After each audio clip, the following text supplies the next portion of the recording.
A warm welcome to all our respected viewers.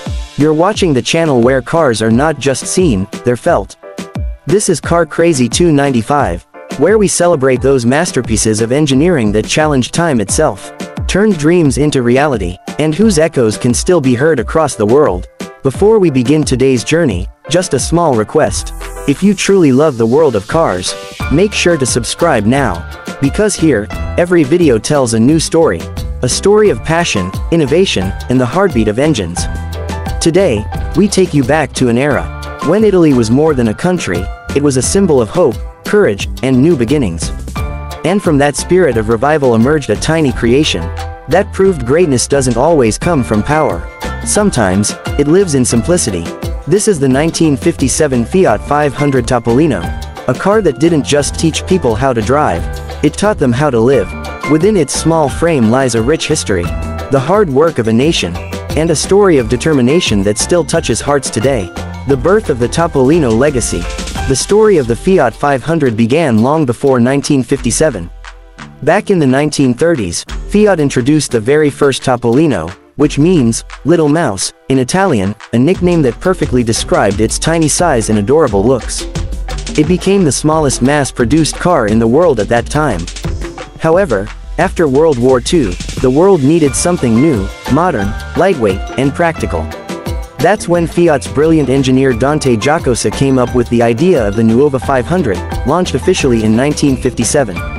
It was designed from scratch, smaller, cheaper, and easier to produce than anything before it. A car for the people. Italy in the 1950s was rebuilding. Families were growing, cities were expanding, and the middle class was rising. But few people could afford big cars. Fiat saw the opportunity, a small, fuel-efficient car for everyone. The 1957 Fiat 500 was exactly that, affordable, practical, and fun. It cost around 490,000 lire, roughly the same as a small motorcycle of the time. And with low maintenance costs and excellent fuel economy, it quickly became the car of the people. Technical details and engineering marvel. Now let's talk numbers, because behind that cute design was smart engineering. The 1957 Fiat 500 was powered by a 479cc two-cylinder, air-cooled engine, producing 13 horsepower at 4,000 revolutions per minute.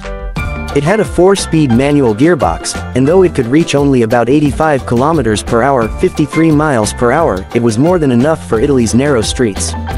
Weighing just 470 kilograms, the car was incredibly light. This made it nimble, fuel-efficient, and easy to park, especially in crowded European cities. It could deliver fuel efficiency of up to 24 km per liter, a number still impressive even by today's standards. Exterior design, beauty in simplicity. The design of the 1957 Topolino was pure Italian minimalism. Its rounded body lines, short wheelbase, and delicate chrome touches gave it an instantly charming personality. The small round headlights, sliding side windows, and the famous folding fabric sunroof made it stand out from every other car of its time. The rear engine layout not only gave it great traction but also created more cabin space up front. Its proportions were perfectly balanced, compact, cute, and full of character. Interior, simplicity at its best. Inside, the Topolino had just what was necessary, nothing more, nothing less. 2 seats up front, a small bench at the back, and a simple dashboard made of painted metal. There were no luxuries, no fancy features, but everything had a purpose. The steering wheel was large, giving the driver better control at low speeds, and the visibility was excellent thanks to its thin pillars and large windows. Despite its size, it offered enough comfort for daily commuting and even long weekend drives. Driving experience. Driving the Fiat 500 Topolino was pure joy. It wasn't fast, but it was incredibly easy to handle. The gear shifts were smooth, the turning circle was tight, and the suspension was soft, making it ideal for city driving. Its small tires and rear engine balance made it surprisingly stable, even on uneven roads. Owners often described it as a friendly car. It didn't intimidate you, it welcomed you. It made driving feel simple, cheerful, and personal, something very few cars can achieve even today. Cultural revolution, Italy on wheels. By the late 1950s and early 1960s, Italy experienced what was called the Italian economic miracle. And the Fiat 500 was right in the middle of it. It became a national symbol of progress, representing independence, optimism, and freedom. Families used it for vacations, students drove it to university, and newlyweds used it as their first car.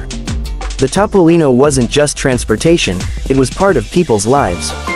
In cities like Rome, Milan, and Naples, you could see hundreds of them buzzing around like cheerful little bees.